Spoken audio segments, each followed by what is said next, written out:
के लिए बजट से पहले big and bold trade calls बताने के लिए अब हमारे साथ जुड़े हैं केडियानोमिक्स के फाउंडर सुशील केडिया। सुशील, आज के बिग एंड बोल्ड कॉल्स क्या रहेंगी? देखिए, बिग एंड बोल्ड तो बाजार बना देता है कॉल्स को, कुछ रॉन्ग भी होते हैं। तो अगर मैं आपकी जो चहेती बातें हैं रॉकेट कॉल से शुरू करूं, तो जी इंटरटेनमेंट अब एक ऐसे स्तर पे आ गया है और ये डिलीवरी का ही सौदा करने लायक, और इस वक्त खुशकिस्मती है कि फ्यूचर्स में है, नहीं तो लोग गलती नहीं करेंगे। ये 240-45 का जी मेरे को लगता है 360 झटके में आ सकता है। अब चार्ट के पैटर्न वैसे बन गए हैं और कॉर्पोरेट अनिश्चितताओं को जितना ज्यादा बढ़ना था वो बढ़ चुकी है, यहाँ से कमी है। दोनों पक्ष जो साइबर रैटलिंग कर रहे हैं कहीं ना कहीं सुलह होगी। उसके पीछे पीछे 30-35% ये डिश टीवी भी उछल जाए।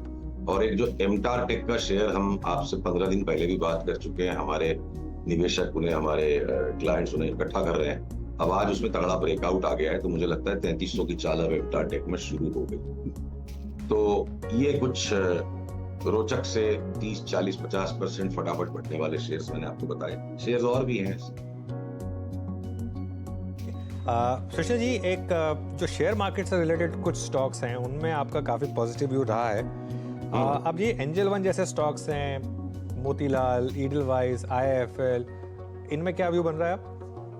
तो देखिए, जब मोतीलाल ओसवाल 500 पे था तो मैं वीरू जितनी कविताएं तो नहीं कर पाता। मैंने कबीरदास जी का दोहा सुनाया था आपको, बिन मांगे मोती मिले, मांगे मिले न भीख। तो अब अगर मोतीलाल ओसवाल की आप चार्ट को देखोगे तो ये इस दोहे पे एक लाइन अब आप ऐड कर सकते हो कि मोती जब मिल गया तो माल बेच के पैसा घर में करना सीख।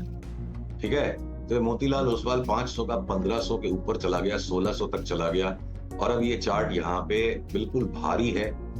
मार्केट की गर्मी के साथ 100-200 और बढ़ भी गए तो कोई असंभव बातें नहीं। बिल्कुल परफेक्ट बॉटम और टॉप तो कोई जीनियस ही पकड़ सकता है।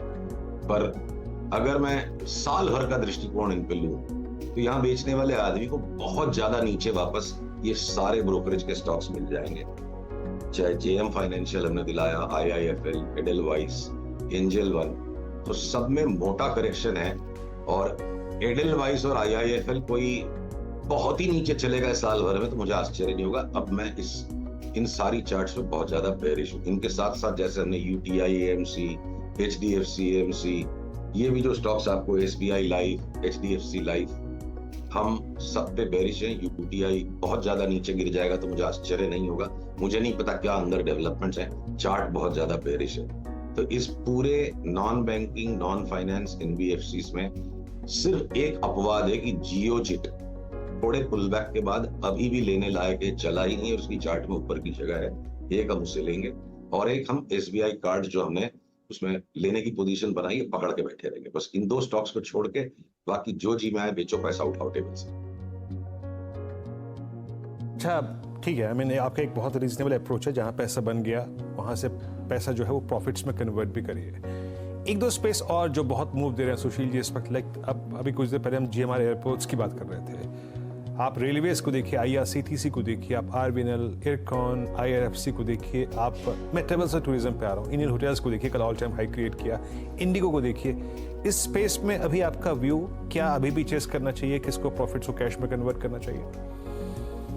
देखिए, ये अंडरलाइन जो इवेंट्स अब हो रहे हैं, इनको पहले से एंटिसिपेट करने के लिए ही तो बाजार किसी को रिवॉर्ड करता है। तो सारा संसार होशियार है, ये बातें सबको पता है कि इस तरह का ये माहौल बनेगा, और उसी पर तो ये शेयरों के ऐसे भाव बने हैं। तो अब ये कोई यहां से नई एंट्री बनाने के पॉइंट्स नहीं है। टाइम टू टाइम जब जैसे सिग्नल्स आएंगे, इनको मुनाफा वसूली करना चाहिए, एक नंबर बात। और जब तक वो मुनाफा वसूली करने के बाद भी वो 5% और बढ़ गया, 10% और बढ़ गया, हमें फ्रस्ट्रेट करेंगी ये चार्ट्स।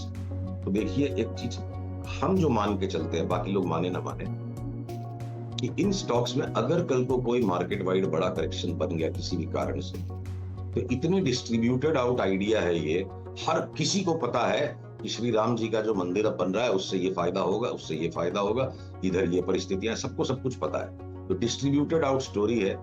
अगला अगर बड़ा मार्केट वाइड करेक्शन आए तो सबसे ज्यादा ये स्टॉक्स गिर सकते हैं। इसलिए टाइम टू टाइम मुनाफा वसूली और देखने का, दोबारा घूम के भाव मत देखिए, नहीं तो फ्रस्ट्रेटेड हो जाएगा।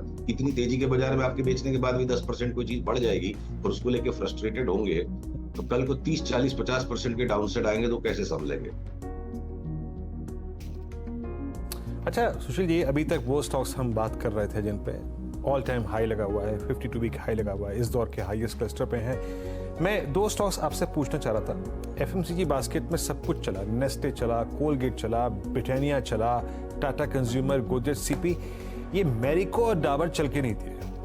अब ये थोड़ा गिरना थम गए हैं काफी समय से इस रेंज में। हाँ, टाइम स्पेंड कर रहे हैं। ये मैरिको और डाबर पे आपका व्यू है कोई इस पे? हाँ बिल्कुल, आपसे मैं इसको शेयर करता हूँ। देखिए, अगर स्क्रीन पे मेरी पीसीआर चार्ट दिखा पा रहा है मैरिको की, तो मैरिको जो बिल्कुल तलहटी पर है, और हमने इस पॉइंट से, ये पॉइंट से एक फोरकास्ट निकाला था 620 का, और यहाँ तक आने के बाद भी अगर एक ड्रॉप और दे दिया है, एक और नया लो भी आ जाएगा तो मुझे डाउट कोई बड़ी बात नहीं है। पर स्ट्रक्चरली ये चार्ट यहाँ पे जो है, इसे 5-10 दिन की टाइमिंग करना, चूंकि ये एफ&ओ में है, बहुत ही स्वाभाविक है। पर वो न करके समझिए कि स्टॉक ट्रेडिंग के ग्रेड का स्टॉक नहीं है, जिसको डिलीवरी उठा के बैठने वाला 650, पौने 700 में आराम से बेच लेगा। और डाबर की चार्ट जो है, मुझे लगता है जितने भी एफ&ओ के स्टॉक्स हैं, उनमें सबसे ज्यादा चुनौतीपूर्ण चार्ट पिछले 10 साल की रही है तो ये रही है। ये कोई भी ट्रेंड बनने ही नहीं देती, खाली चॉपी ओवरलैपिंग मूवमेंट्स आते हैं। तो हमारी क्षमता के बाहर है डाबर के शॉर्ट टर्म मूवमेंट्स को कैलकुलेट करना, और लॉन्ग टर्म में ये सिर्फ एक साइडवेज चैनल में घूम रहा है, साइडवेज रेंज में है, तो मैं इसे अवॉइड करूंगा। पर आपने चूंकि एफएमसीजीज की बात की, एक स्टॉक मैं अपनी तरफ से आपको बताना चाहता हूं, जहां पे हमने भी कुछ दिनों में काफी बड़े बाई कॉल्स को बार बार जनरेट होते देखा। मैंने आपको पिछले भी मंगलवार और उसके पहले कई बार कहा कि मैं एशियन पेंट्स को शॉर्ट नहीं करूंगा। यहां से जो हमने इसकी तेजी का कॉल निकाला 3600 के ऊपर तक चलने का, अब ये एक second round of correction complete होके वापस एक नया बाई ट्रिगर हो गया है, और हम इस रेंज में थोड़ा सा 1-2 दिन रह के 3330-40 से 3270-80 तक की रेंज में 2-3 दिन रहने के बाद ज्यादा से ज्यादा मुझे 3600 की तरफ उछलता लग रहा है। तो ये एक एफएमसीजी की स्पष्ट चार्ट है, जहां तगड़ा स्पष्ट स्ट्रेट ट्रेंड है न्यू हाई की तरफ जाते हुए। ओके, अच्छा निफ्टी और बैंक निफ्टी पर क्या व्यू बन रहा है आप सुशील जी? इस पे बात नहीं हुई अब तक। तो सबसे पहले तो अनुज आपको जय श्री राम। आपने जो ये निफ्टी का श्री राम जी के प्राण प्रतिष्ठा समारोह की तिथि से जो कनेक्शन जोड़ा, वो बड़ा ही खूबसूरत तरीका था सोचने का। वो तो कल पूरा हो गया। अब ये जो हमारे को हेजिटेशन था, देखिए बहुत सारी स्टैटिस्टिकल एनालिसिस भी करते हैं, स्ट्रॉन्ग फ्राइडे, मंडे को डिस्ट्रीब्यूट हो जाएगा। तो देखिए ये जो मोमेंटम का डाइवर्जेंस है निफ्टी की चार्ट, कृपया पीसीआर मेरी चार्ट्स को दिखाएं, लैपटॉप कनेक्टेड है, ये महत्वपूर्ण चार्ट, इसे दिखाएं जरा। तो जो मोमेंटम लैग कर रहा है, मोमेंटम जो है बाजार का लैग कर रहा है। ट्रेडर के लिए भाव से ज्यादा जरूरी है भाव का मोमेंटम। अब निफ्टी में वो मोमेंटम नहीं है, तो यहां से कोई नई लेवाली करके तुरंत कोई कमा लेगा निफ्टी, ये कठिन लगता है। निफ्टी का खेल अलग है। स्टॉक रोटेशंस में, अब जैसे एशियन पेंट्स को हमने पकड़ा, या महिंद्रा एंड महिंद्रा को पकड़ने वाले हैं, जेएसडब्ल्यू स्टील में 10-12% ऊपर लगता है, तब तक और 8-10 स्टॉक करेक्ट कर जाएंगे। तो ये ज्यादातर रोटेशनल मूव्स लगती है, और एक बार के लिए फिलहाल निफ्टी का अगला रेजिस्टेंस जो है 22,450 तक है। जाएगा नहीं जाएगा वो देखने की बातें हैं।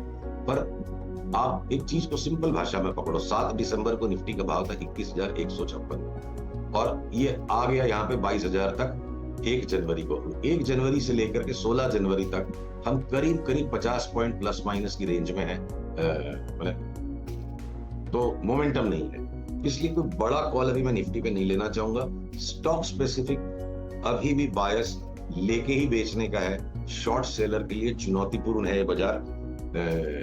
हमें बीच में डीवीज में सेल सिग्नल मिला, अपोलो हॉस्पिटल में मिला, पर ये सारे सिग्नल फेल हो जाते हैं। जेएसडब्ल्यू में भी सेल सिग्नल था कि 25% घट जाएगा, 8% घटने के साथ वापस 22 सिग्नल आ गया।